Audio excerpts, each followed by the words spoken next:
Aujourd'hui, c'est la triste anniversaire de la ville martyre de Srebrenica. Et donc, il y a 20 ans de cela,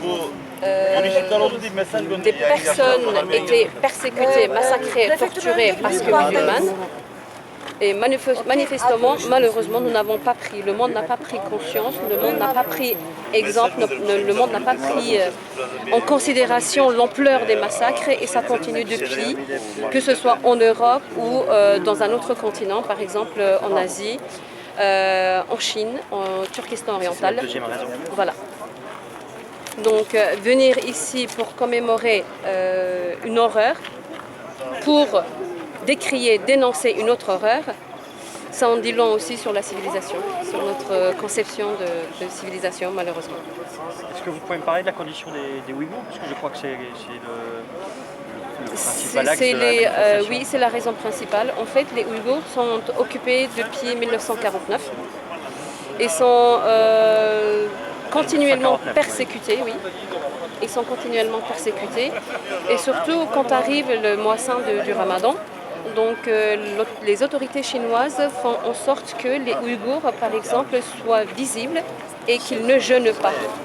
Et qu'ils ont des milices nocturnes qui sont dans les rues pour voir si des maisons, des fenêtres sont allumées afin de notifier les maisons musulmanes, enfin des personnes qui se seraient levées pour le petit déjeuner, la tradition musulmane pendant le mois de Ramadan. Et donc, ils sont persécutés continuellement et encore plus pendant le mois de Ramadan. On les empêche de faire le mois de Ramadan, c'est ça que vous dites? On les empêche, effectivement. Par quel moyen? Ce n'est pas difficile de savoir qu'une personne jeûne dans une entreprise, dans un lieu de travail, à l'école, etc.